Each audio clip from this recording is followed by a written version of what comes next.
Hey, Sandwich. How's it going? Good to see you. Good to see you.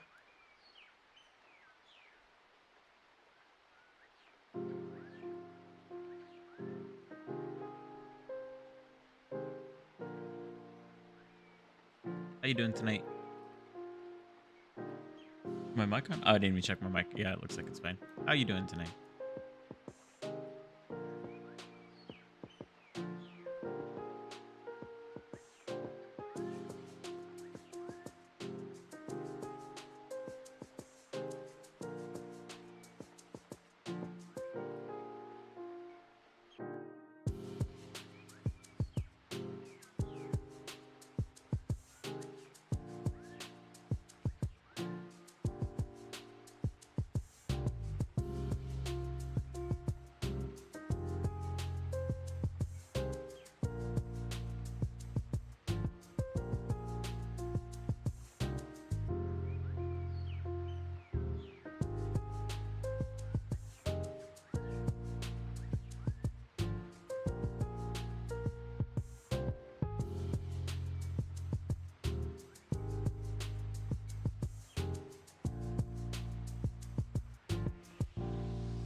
Doing all right. You have any exciting plans for the holidays? Spending time with family? Watching some cool movies? Got going.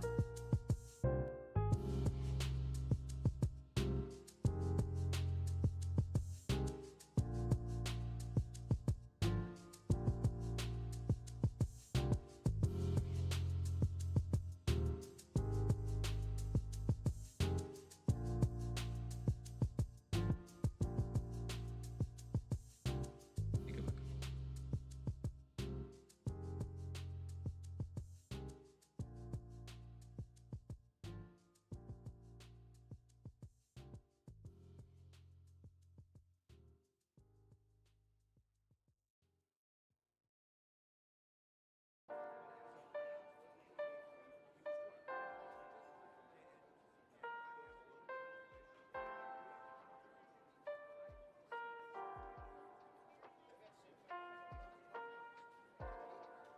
Kind of like a cavey, pointy, stalactitey. You know what I do want to add on this one though is I think on the bottom look like that because it's like a cave background. Don't really do Christmas here, but you're probably gonna catch a movie. You looking forward to anything? Watching anything specific? Sonic 3's out.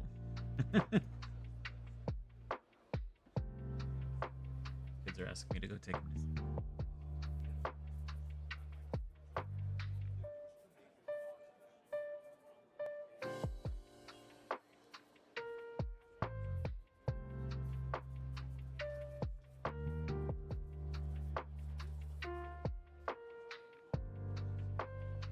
Yep, Sonic 3. Cool, cool.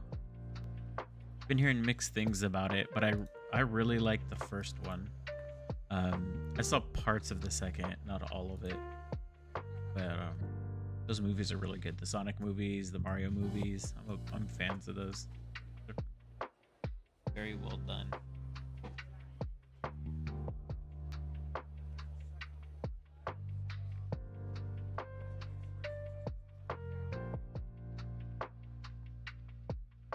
We have like a soft dirt, like a cave. I almost think we need like a hard dirt version.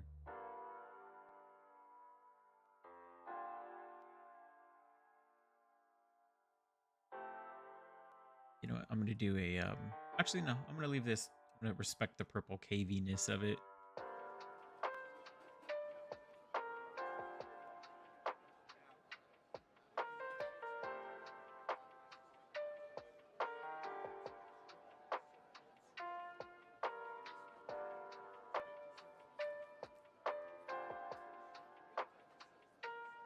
Oh, pointy the little things that are here. Icon. I think that's good. So I'm gonna it's tomorrow's Christmas Eve, and then we've got Christmas. New Year's is coming up soon. You're not really a Sonic fan yourself, but we're watching it because we've already watched the other two. Yeah, yeah, yeah. I get that. Why not go for the third? That's right. You've already this far invested. What's another hour and a half, right? Just watch Jim Carrey out of retirement again. Always fun. Christmas demo is done. I'm gonna call it a learning experience. Continue onward. Now I want to think about like the different terrain types that we want. So we've got like the basic grass ground, which is in the demo. We've got a snowy block, like a foresty leafy block, a dirt block, a sand block, and like a cave block. I think that can form the foundation of like almost any kind of terrain that we want.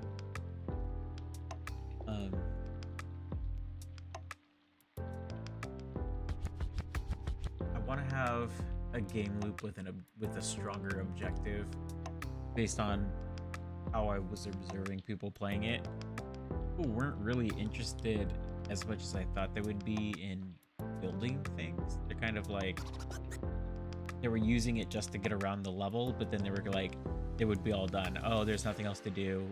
They would close it out. I added characters and quests on there as a way for the building not to be so boring, but people took it as like building was a non-option in the game, which is fine, but it kind of helps me pivot how how the rest of the game's decided, kinds of things that we'll be doing in the game.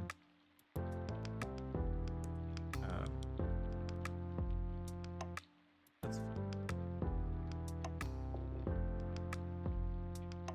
Knows the main thing I want to fix that's like needs to be fixed for the demo and is a bigger issue is how layers are decided. There was a lot of confusion over like what should go in front of the other thing.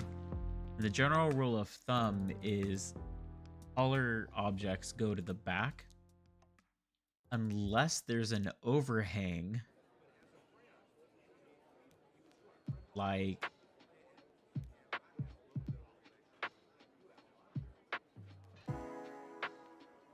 this. So, you know what? Before I forget, I keep meaning to do this. I'll fix the demo too. Canopy needs to be.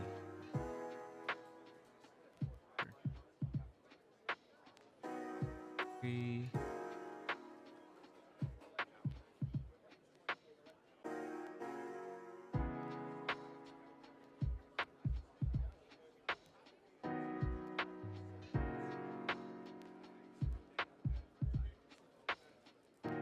Oh no, 1, 2, 3, 4, 5, 6. Oops. 64, 90.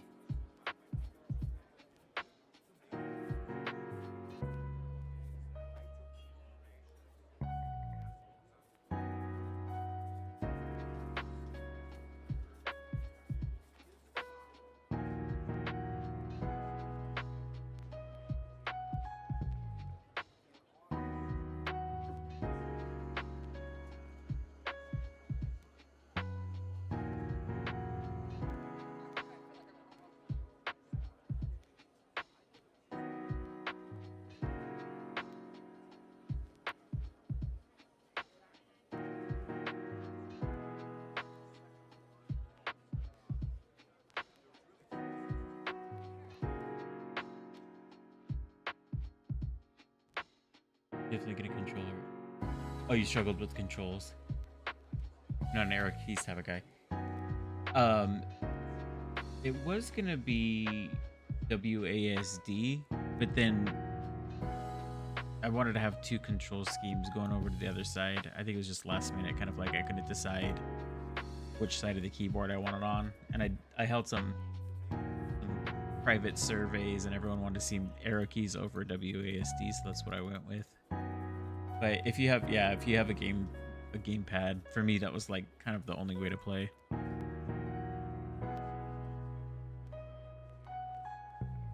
It was really nice. It was a learning experience, right?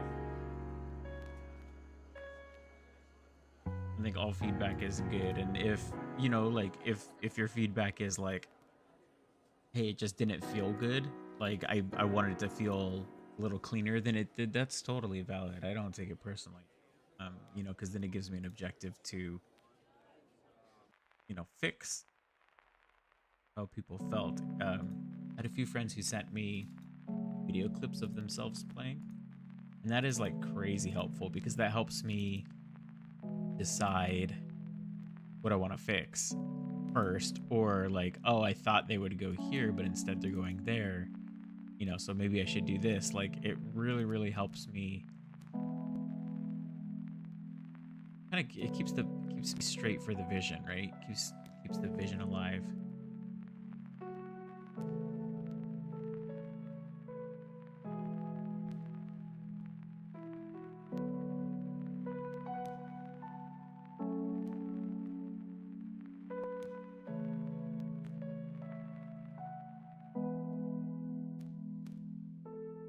You did play it though. Overall, did you like it? Did you have any? Did it leave a bitter taste in your mouth? Like, were the controls too distracting for you that you felt like it took away from enjoying the rest of the game? Tell me what you thought. Good, bad, sideways, indifferent. You've been my day one here.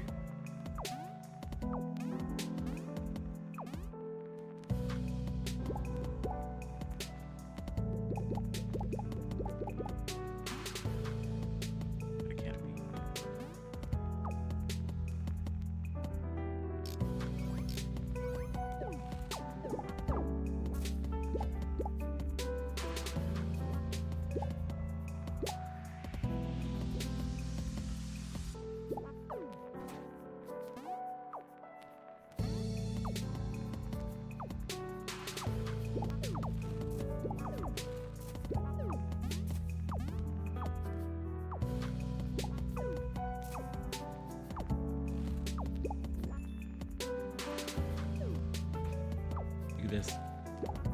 You take the dog.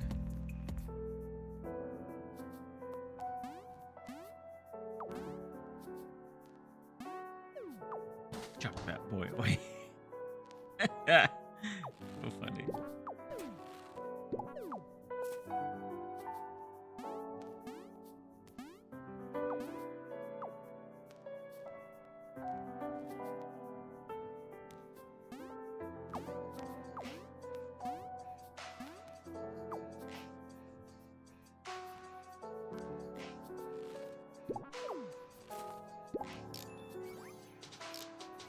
Did you like building? Was that fun, like building the igloo? Was this building difficult for you? Was it fun? Was it not? Was it difficult? Did you get enough pieces? Was it even interesting? Did you feel like there was no point? I think what I'm finding is part of the fun for me was like building the structures with stuff from the collectible machine, and it's actually something that it didn't seem like people were interested in at all when I watched them play. I don't want to force it, but I definitely want to highlight it as a selling point of the game. So I don't want to force people to do it, but I do want them to feel empowered to, to customize their own levels.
Let's think about some of these rules. So, I just made it feel difficult. That's totally fine. Wonder how I can make that a little bit better for folks. The first thing I want to address is kind of the depth issue that I saw some people struggle with too. Like they weren't sure what objects would go in front of others. Some people wanted to like push and pull the objects in and out of the background. I don't know if I want to do that much freedom because I want it to be as simple as possible.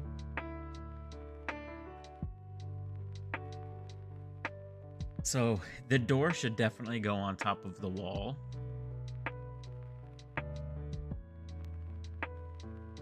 So start creating like a depth list. You keep pressing the wrong keys. So what do we do?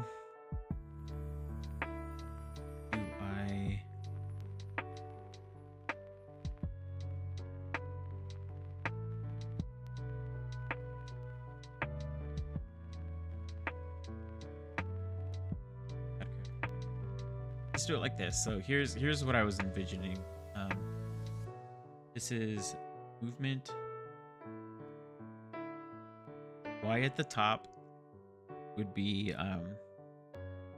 handy mode. X is use held item.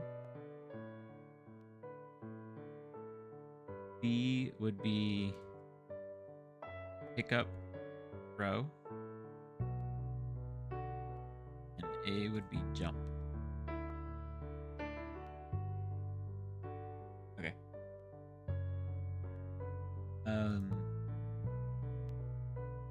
I guess that's essentially everything, right? And then in handy mode, here, let's do, we'll call this play mode. And then this will be called handy mode. So in handy mode, this will be, call this move cursor. This move character. Yeah, so this is one of the fundamental issues of why you'll recall this conversation, I've talked about it a lot, why Levelmancer has been so difficult to develop, is I eventually want it to be out for Switch also. And then you wouldn't have the cursor. You'd have the right stick, but it's still not the same, right? So I struggled a lot with this. I still struggle with this. I found originally Levelmancer was just a point and click game, and that was using the mouse. You didn't control a character, and it looked like this. You could pick up guys and throw them on other people, and you could collect stuff by tapping it. And this worked out really well. It was fun, and being the cursor was like, you know, you really felt like you were kind of like a god over these little creatures that were in the level, and it was like fun to interact and to tug on things and to push and to pull. But what made it hard was exploring wasn't very fun because you would just move the screen over to the next screen. It's just the same video here. You just move over to the next screen and just everything was there. You wouldn't have to explore. It wasn't fun to jump on things or to push and to pull. You know, you can see here, like, oops. It's kind of cool. Like to your point, like it's nice to pull elements on top of each other down from a toolbar, and that feels great. But exploring the levels, building was fun, but you didn't feel like you were a part of the level. It felt like you were just kind of like playing dolls. Collecting items isn't fun. Like building snowmen isn't as fun because you can't pick up and hurl stuff around. Like, doesn't really feel like you're putting in work, right? But building is fun. When you're the character the way it is right now, exploring and you feel like you're a part of the game is a lot of fun, but building is much more rigid and more difficult, to be frank. So it's this weird push-pull balance of what's working and what's not. that I keep finding myself falling into for here. Um,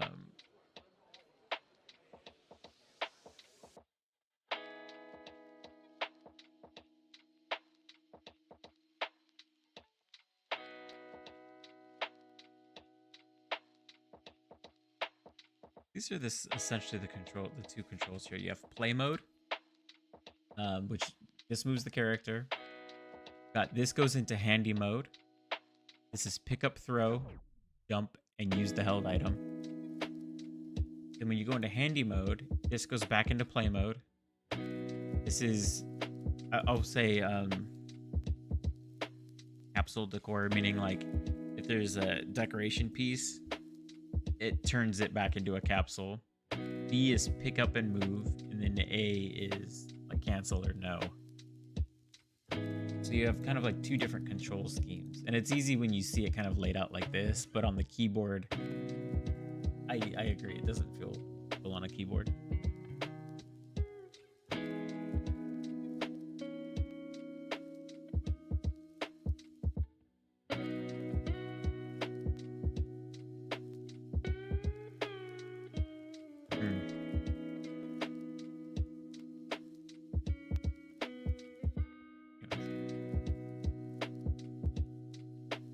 Struggle. All right, so before anything else,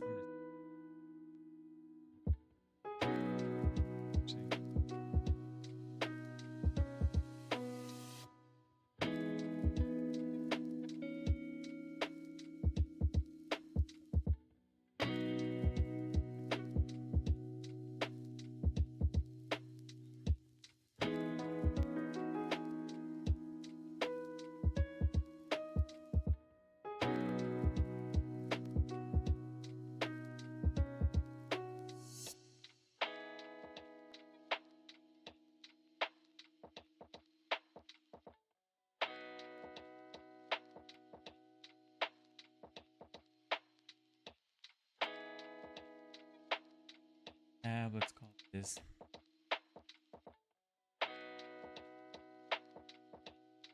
So we definitely want things in a certain order. We know we always want. We have a door and then a wall. Now here's where it gets hairy. So if we need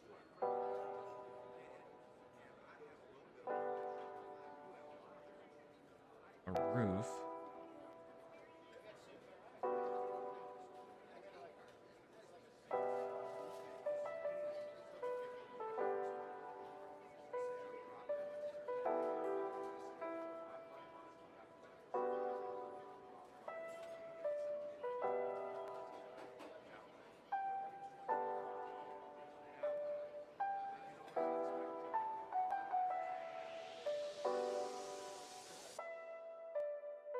the roof, if the roof has an overhang, like on this, I need the longer version of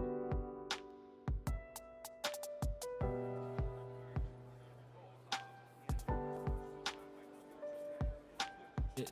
I feel like it should overhang because it looks like that's what it wants to do to frame it up, right? So technically,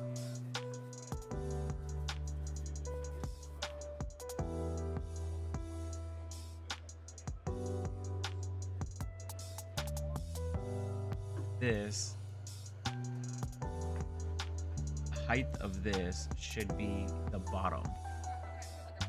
The height of this is the bottom.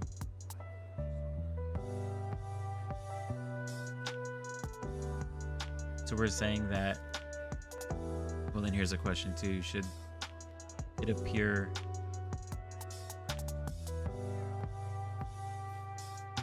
platform should appear above doors all the time, essentially, right?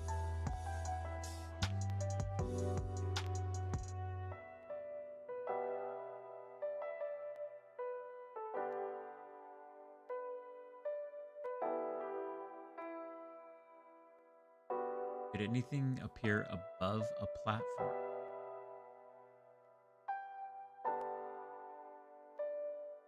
Okay, so let's roll with that for a second. So got doors, walls. We're saying platforms should appear in front of a door. Right? On top of this, we have characters. Characters on top, and platforms, then a door, then a wall.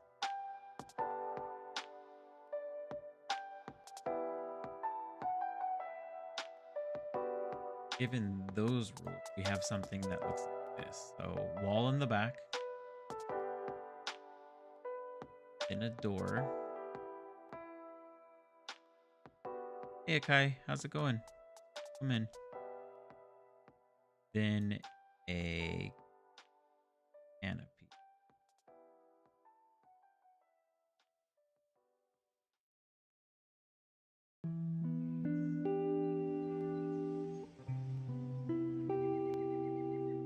A platform. However, if there's a platform that looks like this,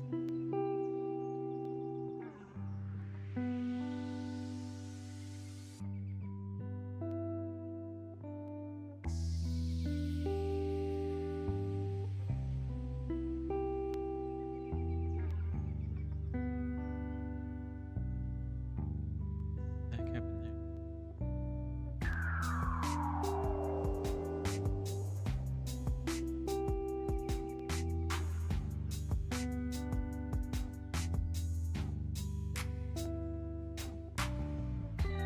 Okay, let's say we have something like this.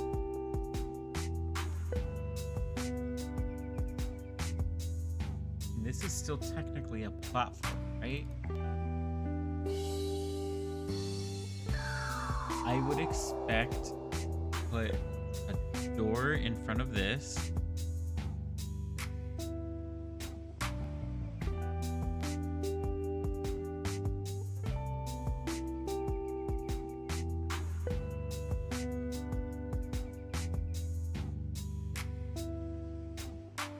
I would expect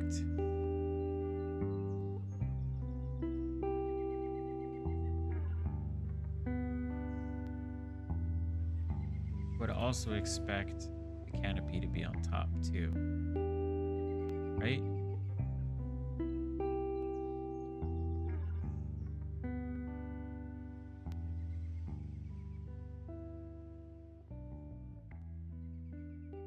And these are both platforms. So why does this platform get to be in top of this one? Is it because it's shorter?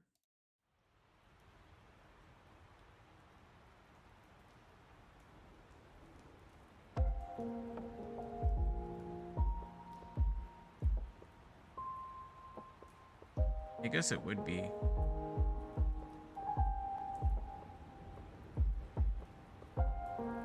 Okay, so let's play with platformers for a moment.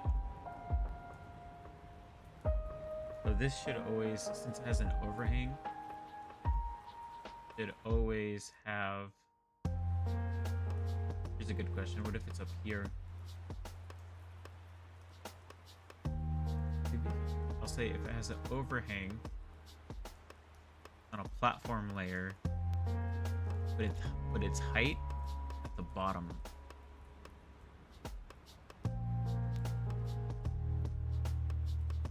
At the bottom, and there's not, it's at the top. That means appear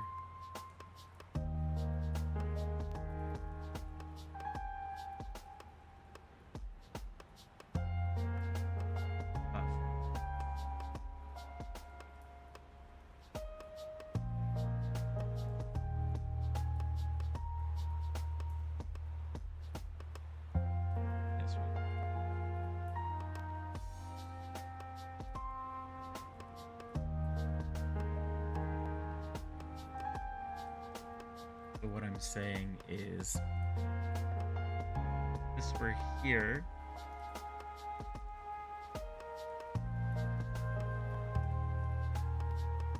hey physics, how you doing?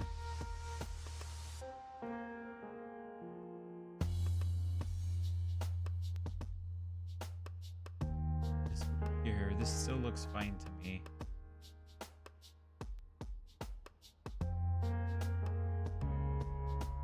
Is there any reason why this would be in front of? Like, that doesn't seem right pretty much ever. Shorter platform. Taller platform should always be in the back. If it has an overhang like this.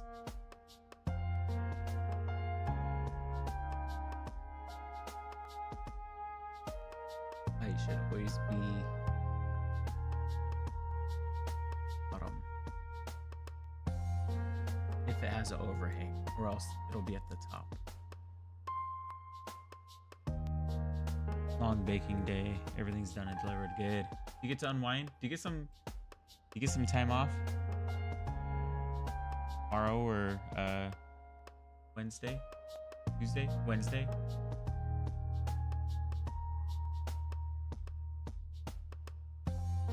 Okay, so what if we have this? This is a little bit interesting. So we'll say platforms depth equals B-box bottom if overhang. Depth equals box top.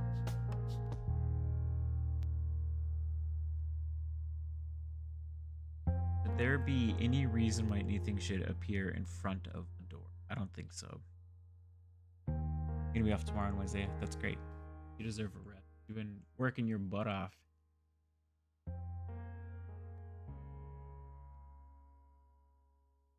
Wednesday evening prep. Fair enough. At least you get some time to relax, though. It's not like you're busting the whole time, I guess.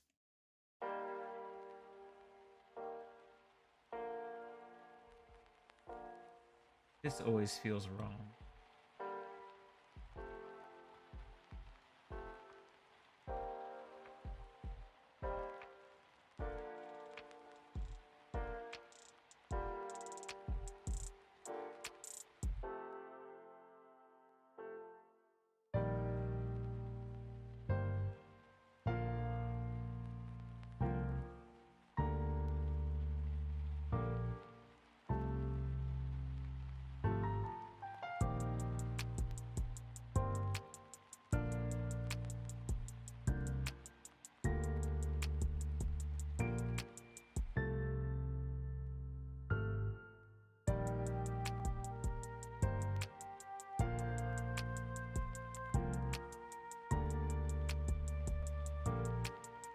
Hey, Half. We got a full house tonight. I wasn't expecting that. Hey, everybody.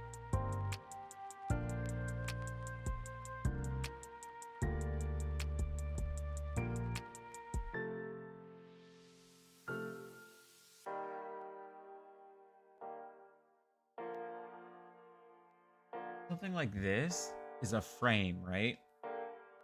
You would expect this generally to be like in the front of things, right? Or like overhanging it, but it's a platform. You can clearly step on it. So it will be on the platform.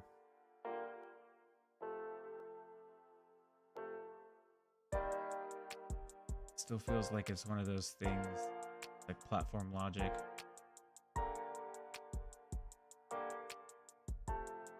Does it feel like it should ever be behind the door? I don't know why you would want to ever build a door front of something like this, right?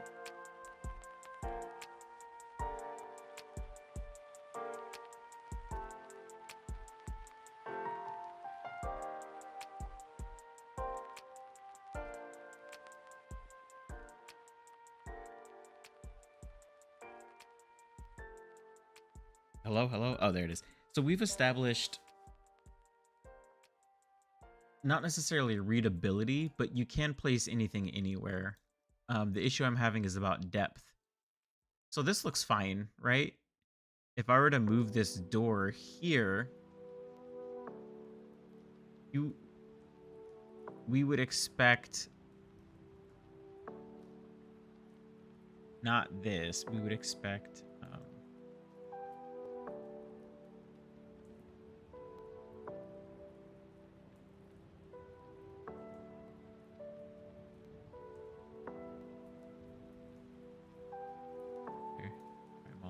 this. You would expect to see this, right? If these two objects were placed, you wouldn't, if you put the frame over the door, you wouldn't expect the frame to go behind the door, right? But technically, that's where these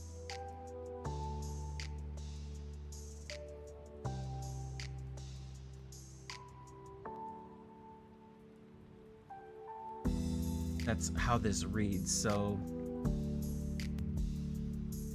this is telling me that the door is part of the platform layer even still.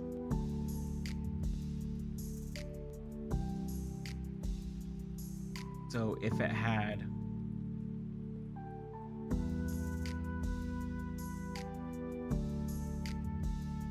let's say the door is part of the platform layer.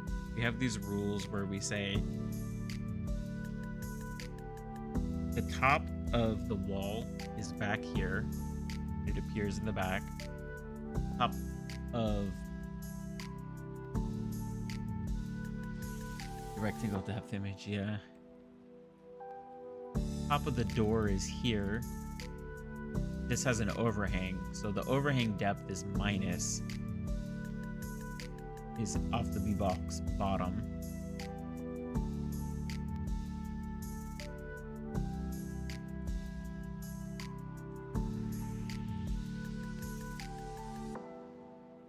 Here's where it gets a little crazy. It's like everything has like this hidden like offset type thing built into it. So like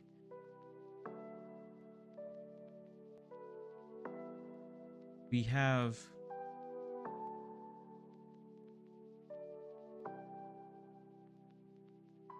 this stump and we have this which appears in front of it. Whatever is higher appears farther in the back. But you have something like this, and I think we're all in agreement that if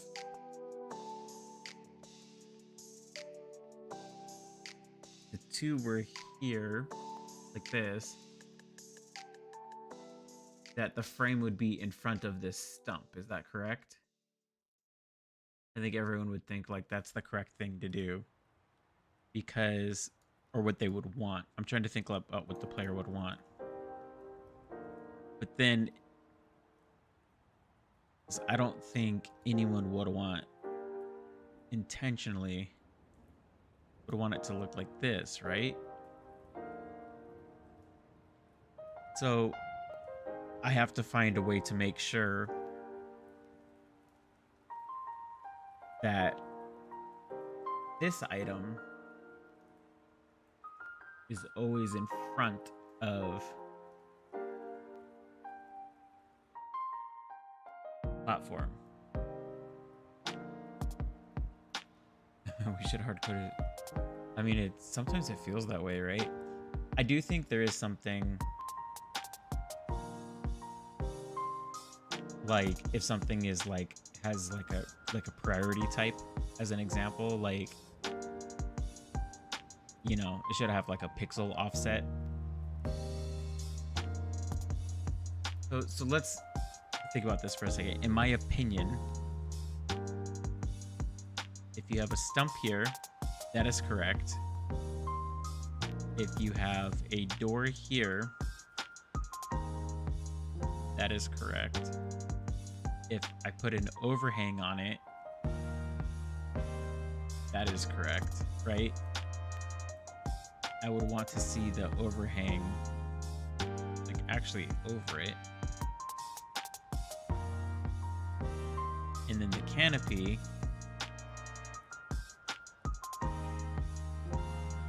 this is correct.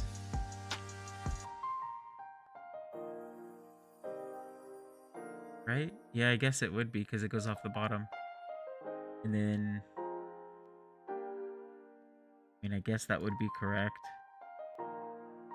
This would be correct. So the canopy is always on top. Is anything that has an overhang here.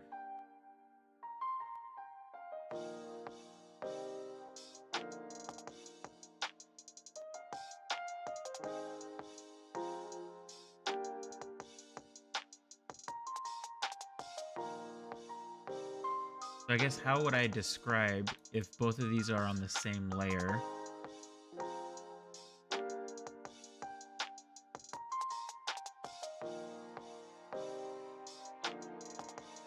Should this always be in front of a door? Let's say then, this may be changing, this frame is throwing everything incorrect. Let's say I have a door and I have a frame. This doesn't matter. You can't tell what's on top of whatever. It really matter at all. If I overlay them like this, the frame still be in front of the door, or should the door be in front of the frame?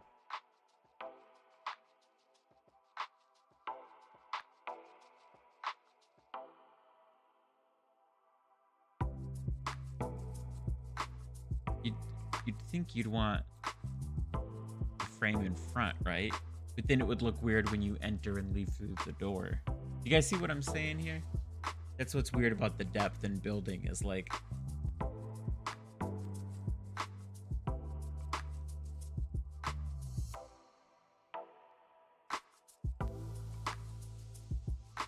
the frame's kind of throwing it through a loop because it's a platform. And according to our things here, the door would be behind a platform.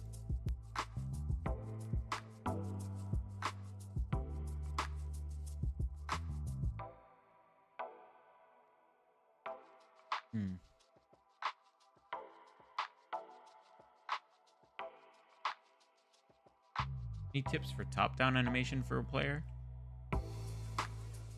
Yeah, just study the people who have done it before you. Take a game that you like and just look how they do it. Copy the perspective. Legend of Zelda, Undertale, Earthbound. Tons and tons and tons and tons of examples. Add support for objects obstructing doors like Mario Maker. How does that work in Mario Maker? What happens if something's obstructing a door? Can you use the door? Or does the door get locked? Maybe, actually, you know what? That might be kind of cool. So, like, if the frame is in front of the door, maybe the door has, like, you know what I mean? Maybe it's, like, boarded up. It automatically gets boarded up. Like, it can't be used. And then when you move it out, the boards pop off of it.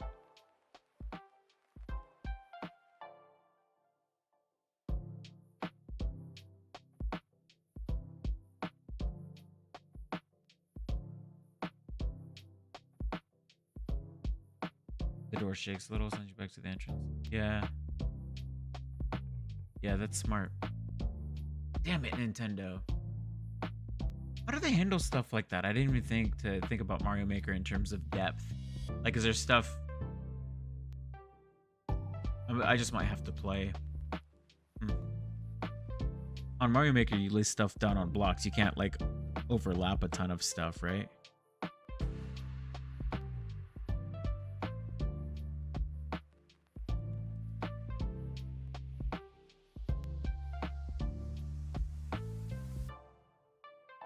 Hey, Yoshi, how's it going?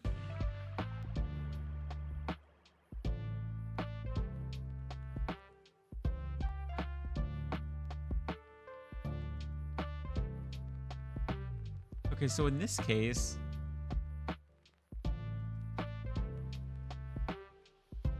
Oh yeah, no, this makes sense. The platforms are in front of the door.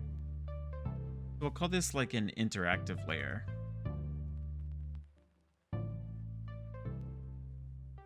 What's the point of a master sheet of your sprites?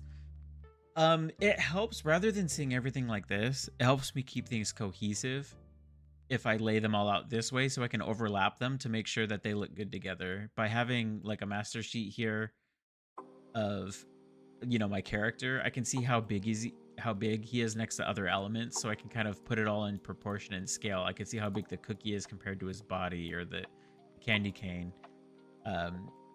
You know, oh, this looks kind of small here, but actually when I put a character on it, I was like, oh, that's rather large enough to, you know, do some platforming on. It helps keep me modest. It helps keep me honest in terms of size and scale. It also makes sure, like, especially in this type of game where you're putting lots of different pieces together to build bigger structures, helps me just create unison and Yeah, it's like a mock-up file, exactly. You can start to see like how the different pieces look when everything's paired up together, and I can start to identify issues early on, if I can. So I like to put everything in here first, and then I paste it out into its own file and save it off as an asset. But this is kind of where it's created.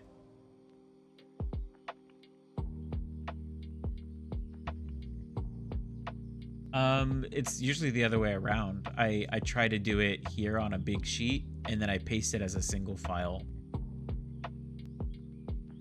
You can see like, yeah, it's got all the like rough drafts.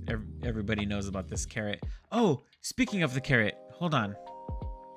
Hold on. Speaking of the carrot, I was talking with a friend by the name of Space Bake. Y'all are gonna love this because I know the carrot was a big point of discussion. Oh no, it's still the old carrot. Wait, where'd I put the new carrot? Oh, y'all, if I lost my carrot. Space is a wildly talented spriter and game developer, and I was telling her about how hard of a time I was having with this damn carrot.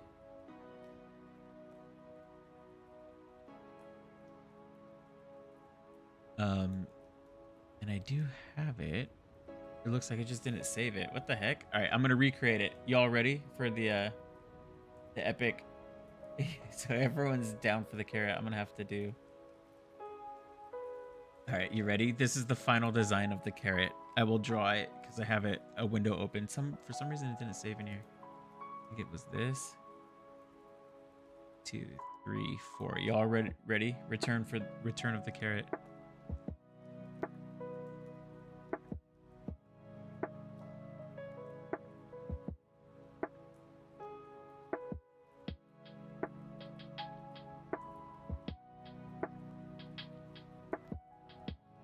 Carrot's almost as exciting as the frog bush.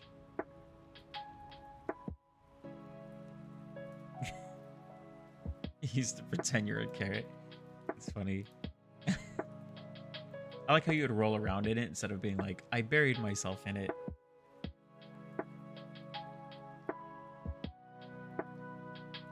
So, believe it or not, the carrot is now orange. Or yellow. It starts as a yellow base. Whoa. Carrot bleeds everywhere. And then inside, it's orange. Have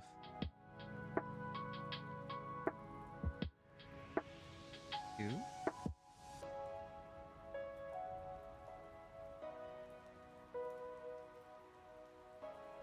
In.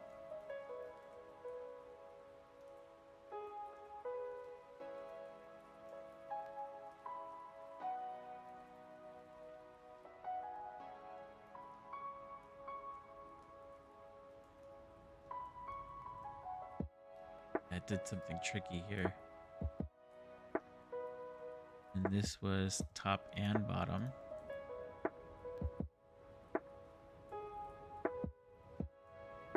And this one just bottom.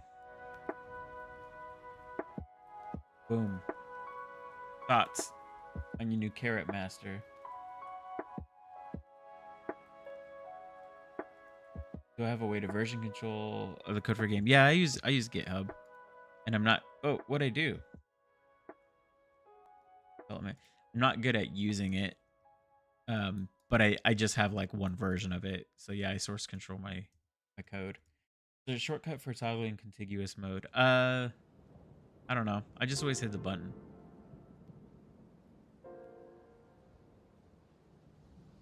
A little yellow. It is, but here's the thing also. It matches the snowman's nose now too a little bit more.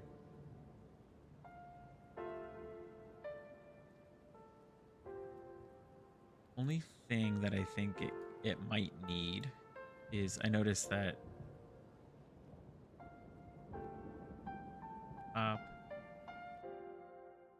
this. That needs to be flipped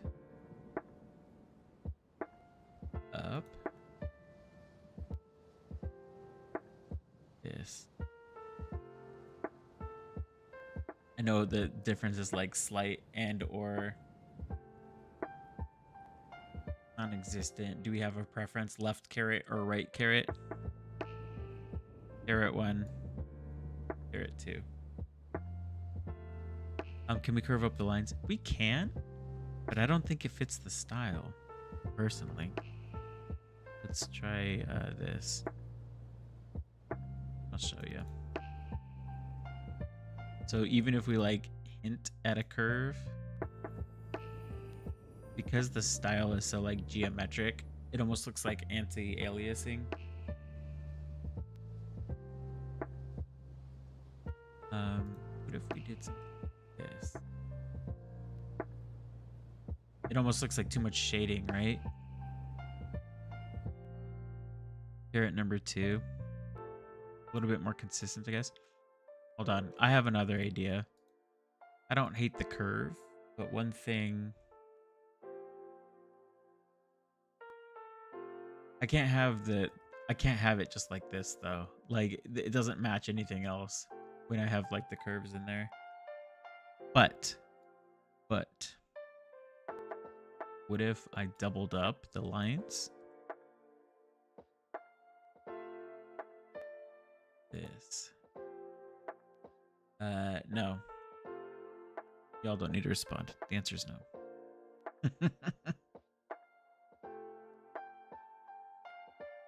I would need 2 of each. Okay, give me 1 second.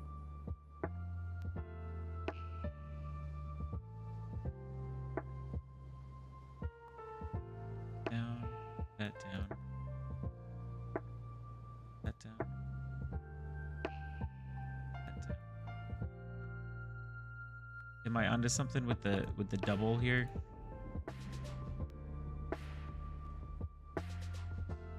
No, that looks like a different vegetable altogether.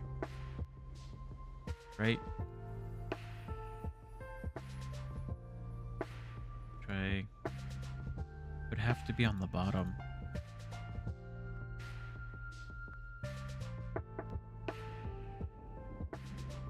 No, it's got to be symmetrical. That's one thing that I don't think I'm willing to... How did I do this? I started this discussion because I thought the caret... Yeah, that looks too blocky when it's like 2, 2, 2, 2, 2. All right, here's number 2's our new caret. How did this happen? I was like, guys, we don't have a problem anymore. The problem with it being more orange is it didn't fit with the shades of other stuff. It looks great on the snowman, in my opinion. Even if we did it more orange, we need this darker color to be a little bit different. And then we have that, which is fine. I think the lighter fits the style more of having like brighter colors as foreground stuff.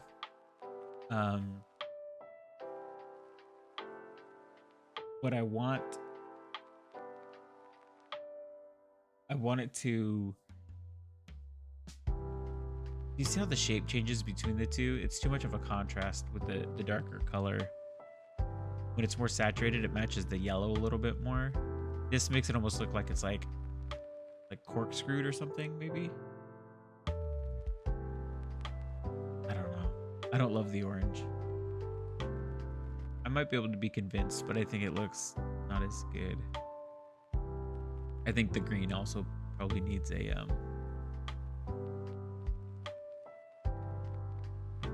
something.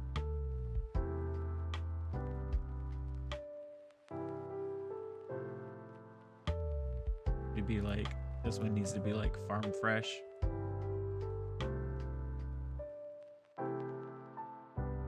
I can't make the shadow lighter versus, you know, with this palette, all these colors work so nicely in unison that like now the values are off. See, this is what I was talking about. That's opposite of what we need. This is like the only next logical color. I can do like a reddish, but then it's like way too contrasty. Is this beige? Nope, that's wrong.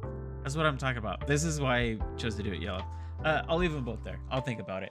This isn't a carrot stream, y'all. Holy moly, this carrot and frog bush. We've already got inside jokes here. Oh, the carrot beat me. I was feeling good about it. Damn carrot. Okay, anyways, but it looks... All right, here's the thing. Can we all agree that it looks better than this? This is sweet potato now, right?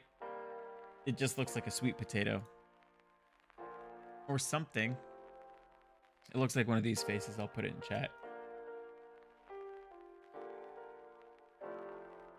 New carrot's better. Carrots are icky? What? Sound like a toddler. Carrots are good. They're good for you.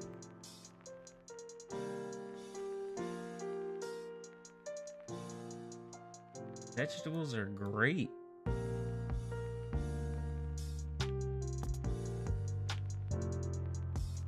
Yeah, that's what I originally had. You want to fight about it? Wrinkles on the original one are nice? No, we're not going backwards into this, y'all. I am not going back to this carrot. I might be able to make a discussion for this. You know what I mean? Like, kind of having something like that. I'm down for that. If you guys like that, I think that's kind of cool to have like the variety and the lines closing in on the carrot.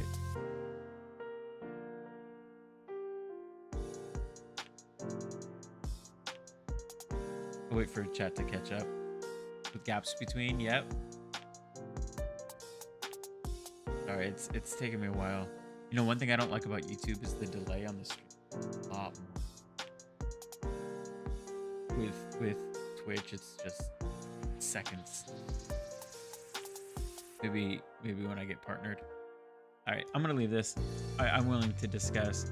I still like the yellow carrot more, but I think this is acceptable, and I think it's far better than this one, no matter how you cut it. I'm gonna move on for now. Enough carrot talk. I got problems to solve. Did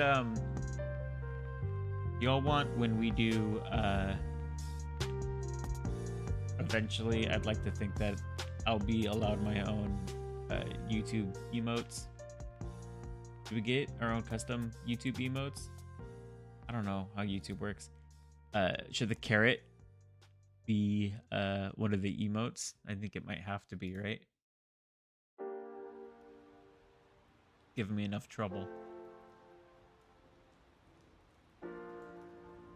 Okay, so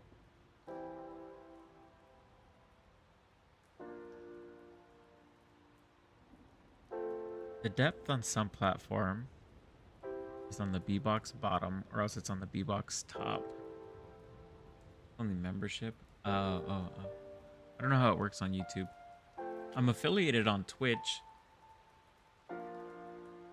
Are you guys let me ask here, let me I want to have a YouTube following, but I might do Twitch for live. Question is,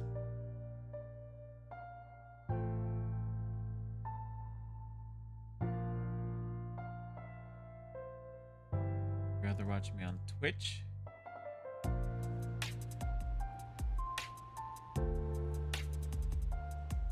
All right, so this is for live only.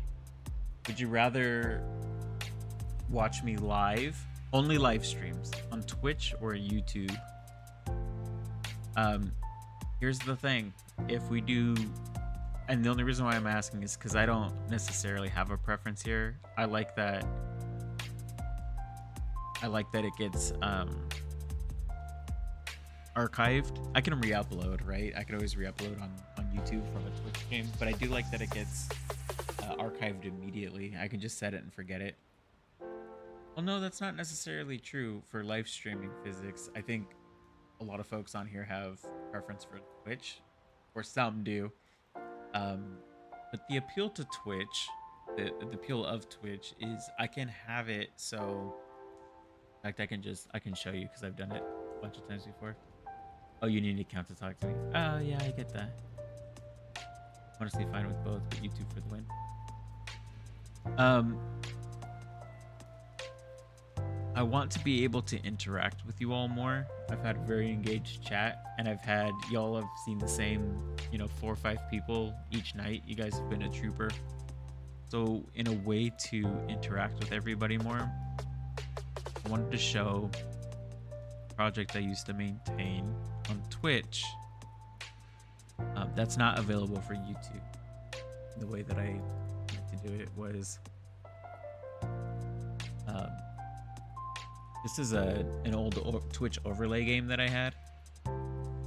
And what you could do is, I was still able to stream in here, but there was an overlay, and everybody, this is super outdated. I can do way better than this now, but the chat was up here to the right, and everybody got a little character, and you could customize the character by randomly, this would change at different points in the stream, and you could type in these commands into Twitch chat, and you could equip this item on your character. And then every time you joined, you would have your character with their gear already up and ready. And once in a while, like, it would be like this, and then a monster would appear, and then one random person would come, and you would do random battles. So you could get like experience points and level up. And so the viewers of the chat could play a game on the outside of the stream while I was developing. And that could tie into Levelmancer in a way, because my skill for that stuff has increased greatly.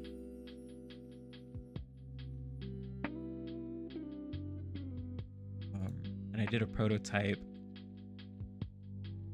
for Twitch using like these graphics here, where your characters could look like this, and you could like customize your own character.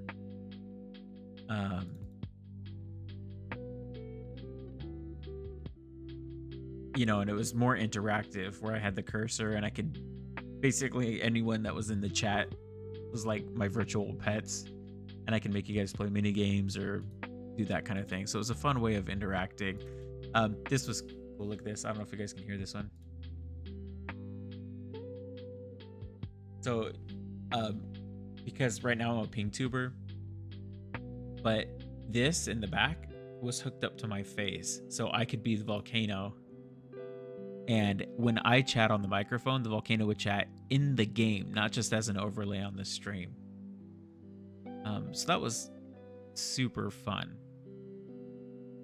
I'm not able to do that on YouTube, which kind of stinks. The technology is totally different.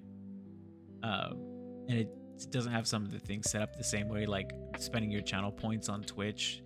It's like, you want to spend a channel points and fight a random battle. You can. On YouTube, it's a little bit more limited.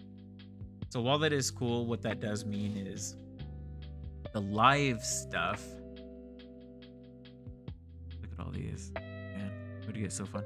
The live stuff would have to be on Twitch, but the videos would maintain YouTube. Right now, I've just been streaming on YouTube. I've kind of been trying both out, and I love having the videos that are just up in case somebody misses the stream. Like, you could just go back and watch the streams at any point.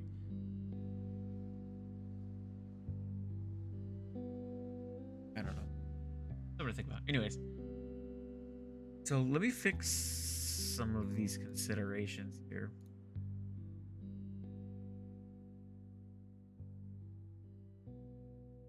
So if it's a platform,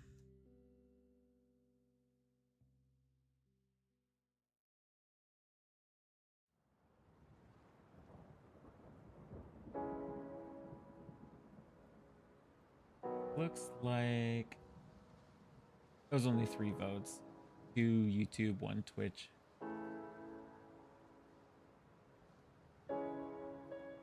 No, yeah, I need to do more about it. I haven't done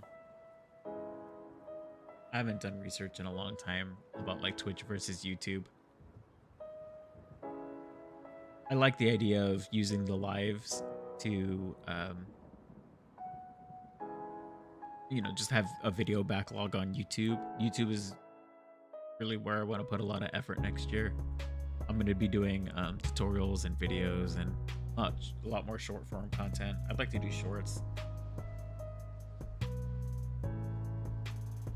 More shorts. I've done a few. I've tinkered.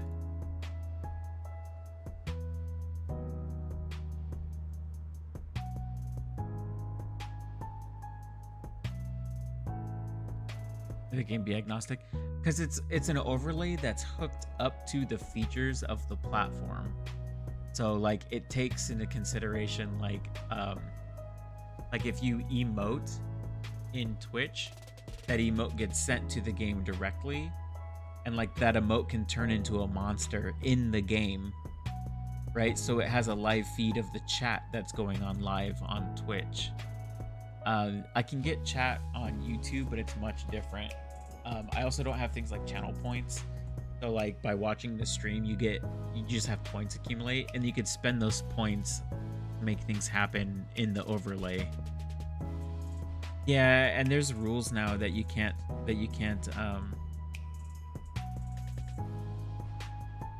there's rules that you can't have like the chat live in your video on one or the other if you're simultaneously streaming. There's some weird rules. Like if you're partnered, you can't do one or the other. It's a bunch of complicated stuff. Yeah, I can do both, but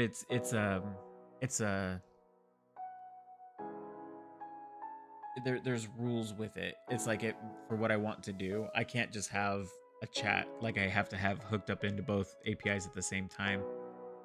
And then it won't let me monetize the same way. And there's some weird like legality terms of what am I thinking of terms of agreement terms of service that I have to study up on.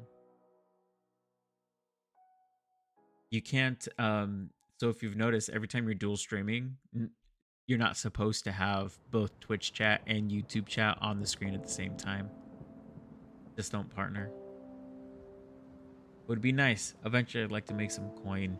I'm already affiliated on Twitch, so I do miss the income streams from there.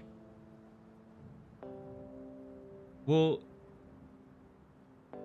yeah, but here's the thing. You're correct. I'd have to listen to both chats for emotes and commands, but then they get displayed in the game if I'm going to be responding to them.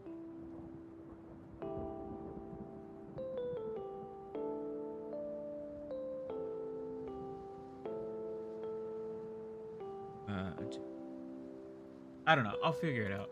Just something to think about.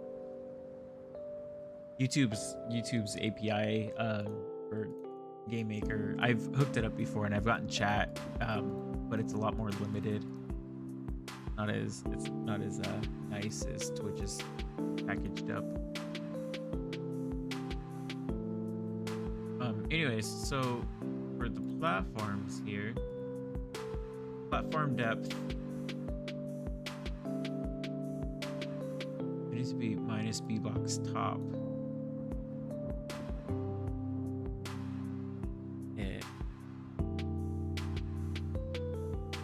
I know, there's more to it, physics. There's a reason why people don't do the overlays for both simultaneously. I just have to make sure what those are. I'd be speaking out of ignorance if I said anything more about it. I just remember last time I expressed that, I got slapped on the wrist when I was asking in the the official forums.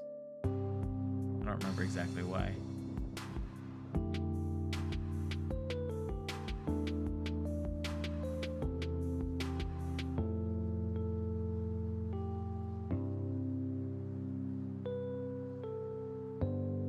Depth equals platform depth minus B-box top. Now the difference is, like the canopy,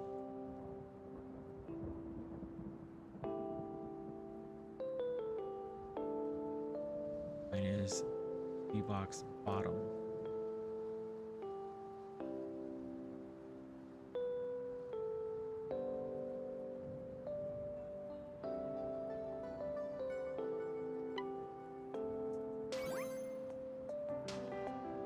So now you'll notice that stump, Good night. Happy Christmas Eve. Good night, Half. Thanks for joining.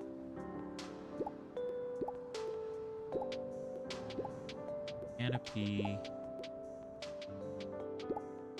D-box.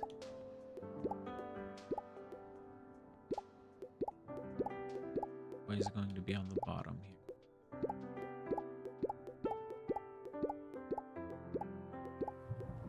It's fine.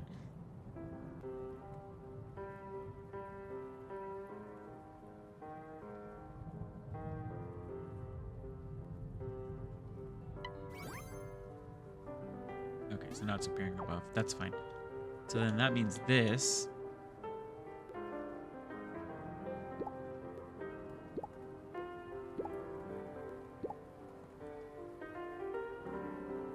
The door is on the interactives.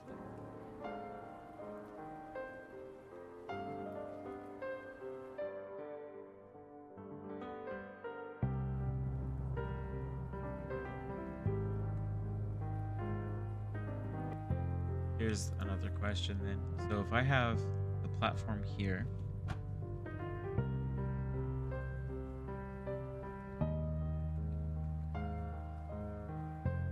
and I have this door,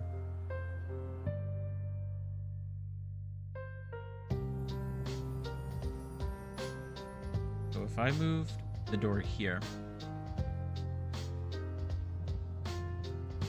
and I move the platform here,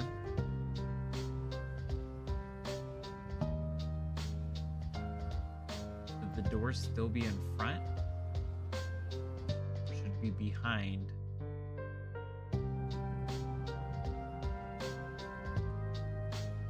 Because it's taller.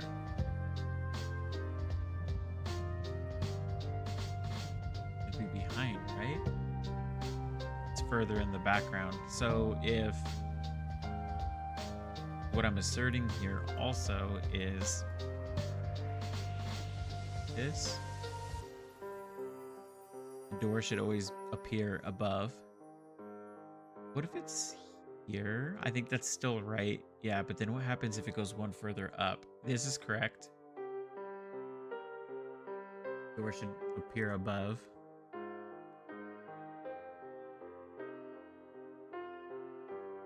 What happens if it goes one further up?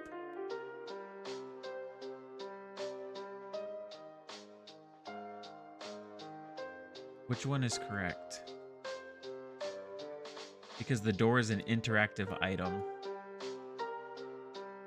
So do we enforce one and say like the door is still in the foreground, or do we say now the door is in the back and the door is inactive? That's probably correct, is to make the door inactive, right? Yeah, that would make sense, because then the player in here, so technically the door then is still on the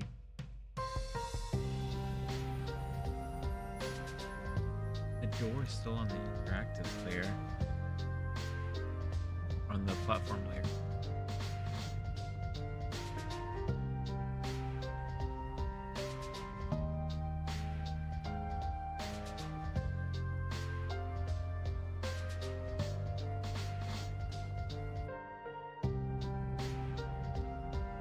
Active depth.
door is fine here.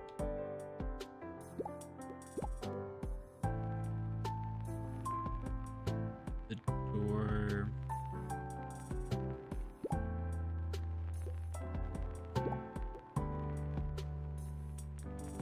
The door should be behind the canopy here.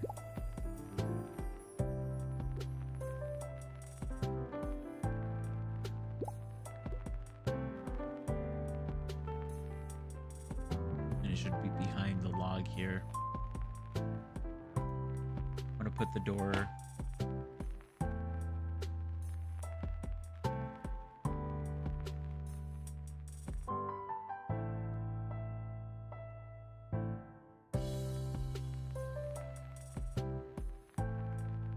on the same layer for a moment. Think this over.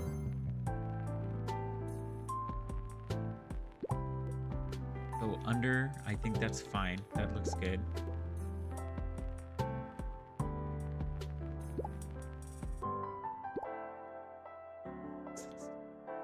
Right?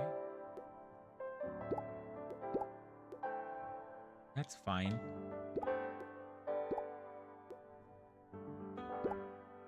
The door appear above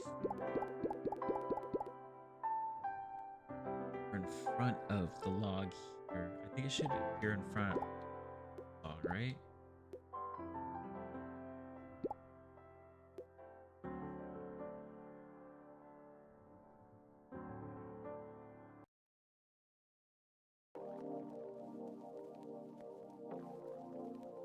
Offset kind of deal.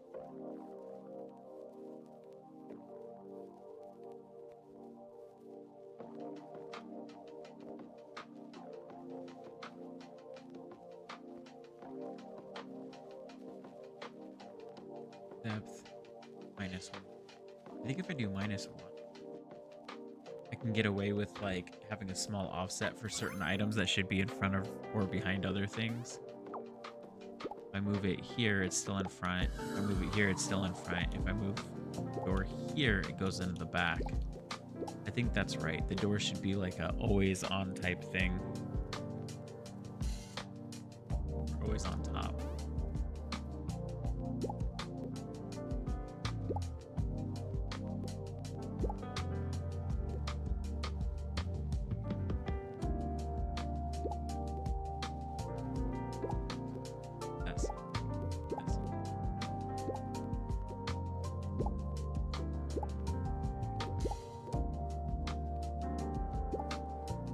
Should never be over the platform.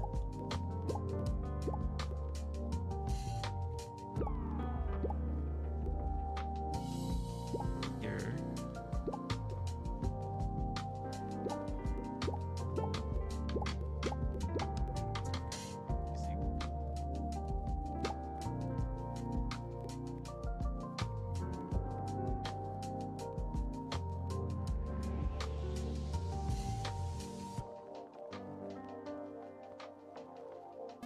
I think that works for now. So now let's talk about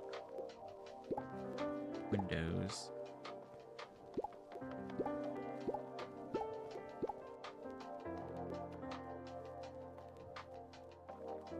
You know what should be in front of a window is this. If it is by default, it is by default. Yeah, I think that's always right.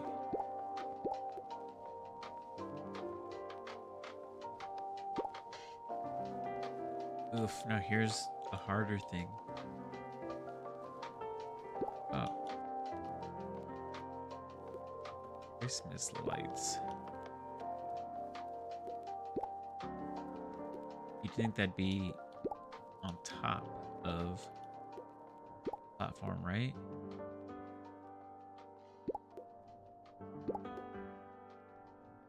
That's the right order for these.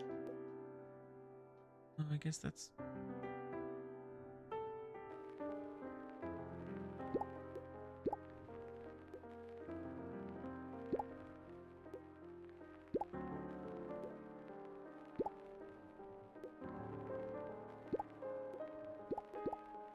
I think that's nice to like layer them underneath.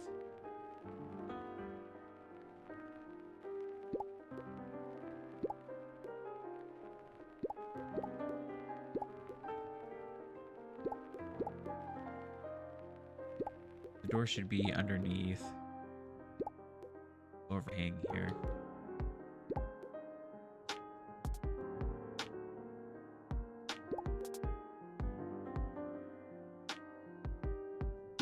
The roof should be. So we'll change the roof.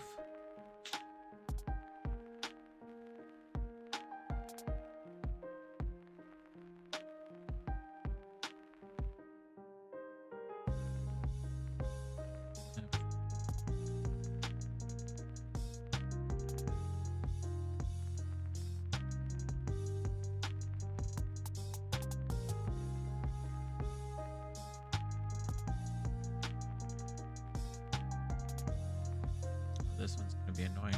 The roof peak. Roof peek in here and see what's going on with it.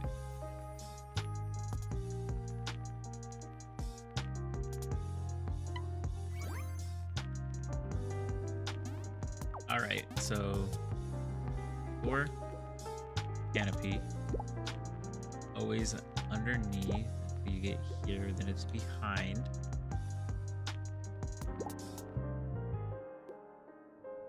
That's correct.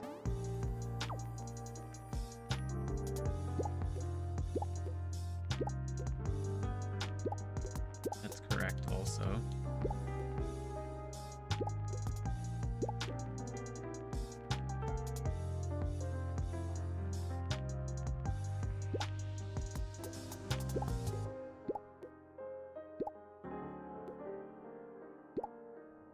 This thing.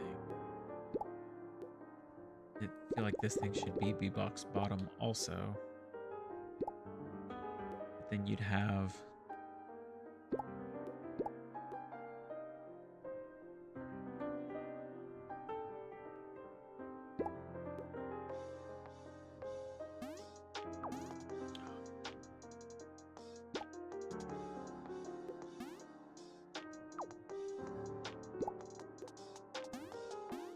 here's another thing to consider, like if you have something like this.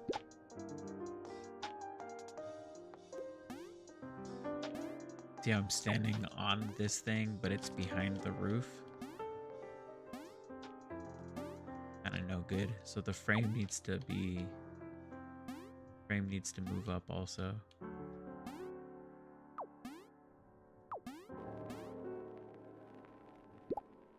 Oh yeah, it would have to, because you would expect the frame to be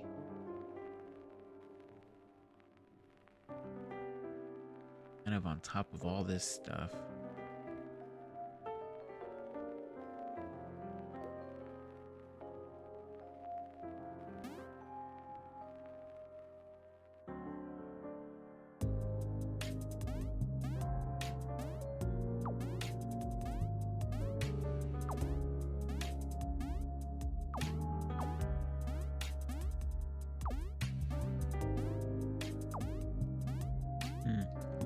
So where should this? I guess this roof should appear here. I guess that's fine like this, right? Want that to appear above. That's right. I feel right, but I think it is.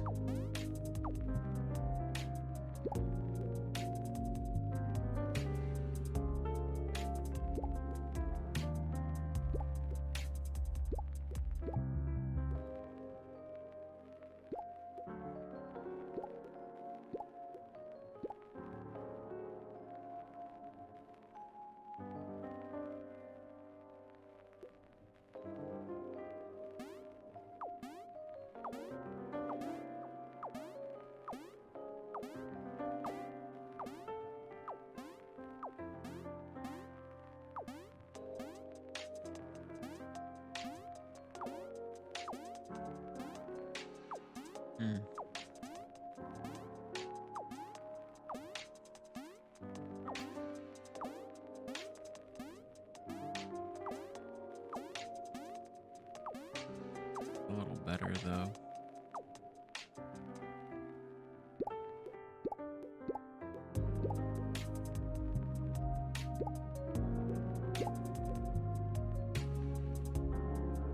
Yeah, this area looks way better just on based on those rules.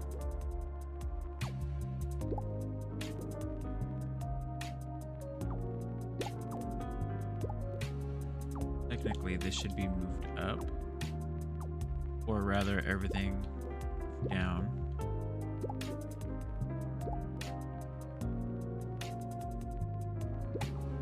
This can move here.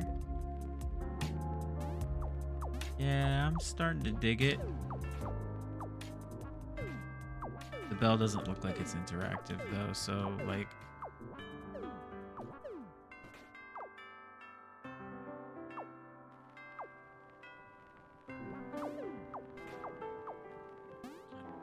we decided here.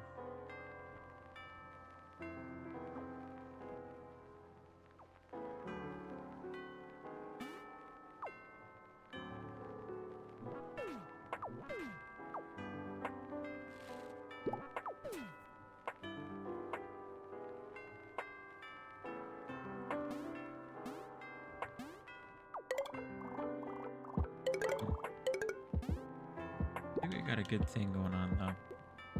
So the frame should be in front of the door. What if it's something like this? Like the door should be in front of this thing. Yeah.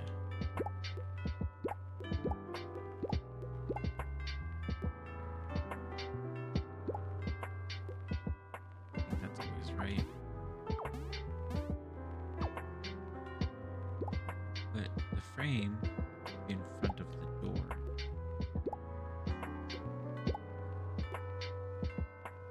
So while the door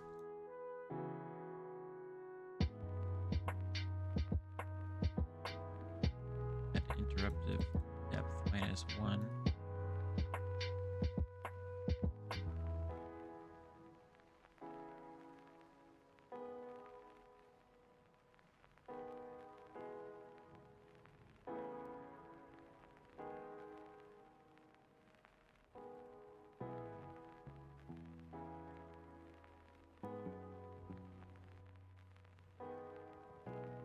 Is to the frame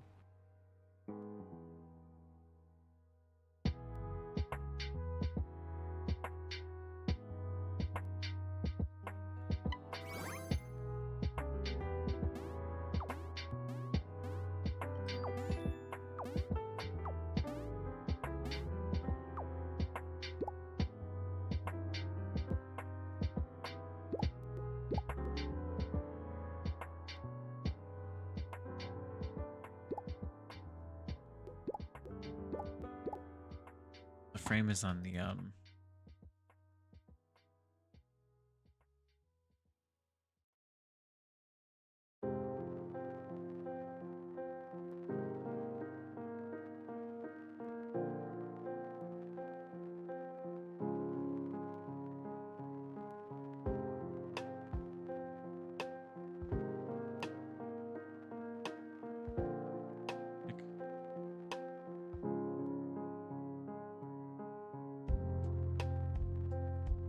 base depth,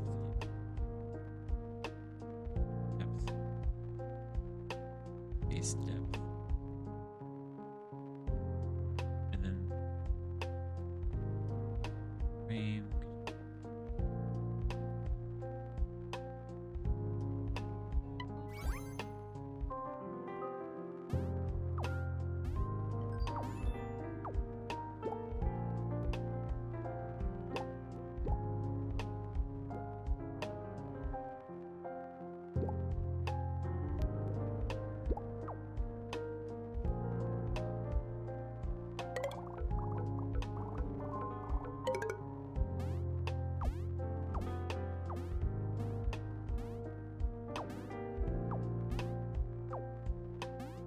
That's right, though.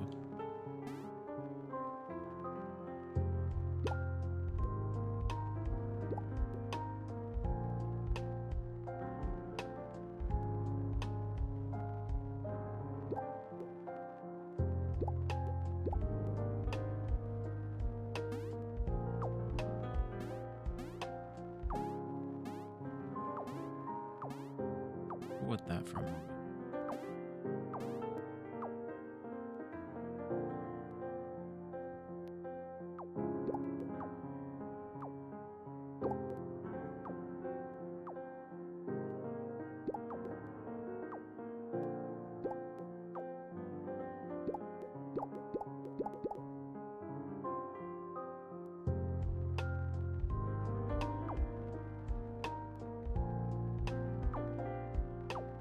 Okay.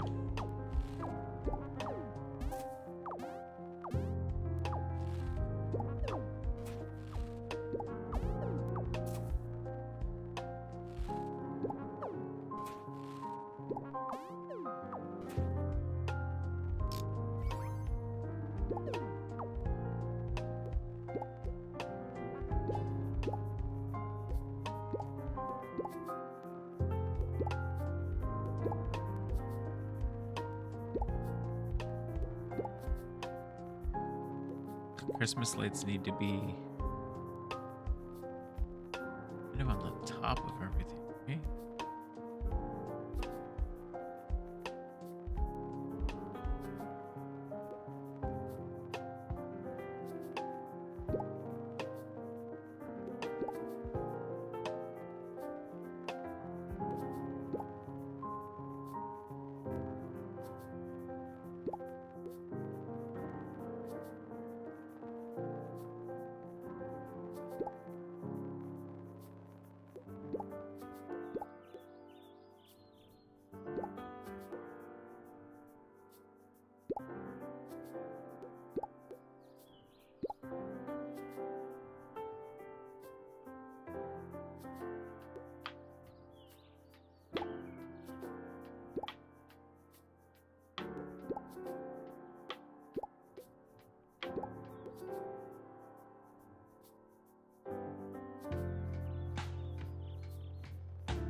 Okay.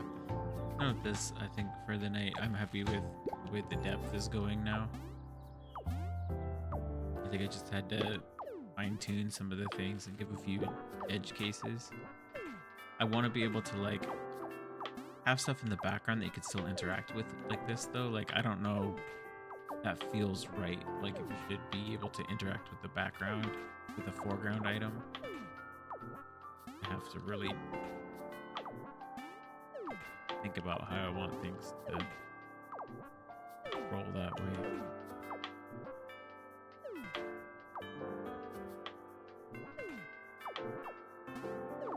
Anyways, I'm gonna end the stream here. If I'm not streaming tomorrow, which I likely won't be, Merry Christmas to all, and to all a good night. Gonna wrap up the this holiday demo. You can go play it right now on itch.io/mash arcade. The Level Mentor holiday demo is now playable for everybody. Find me on Discord, join the Discord, hit me up on Twitter and Blue Sky and all the amazing socials. And I hope you have a nice holiday with you and your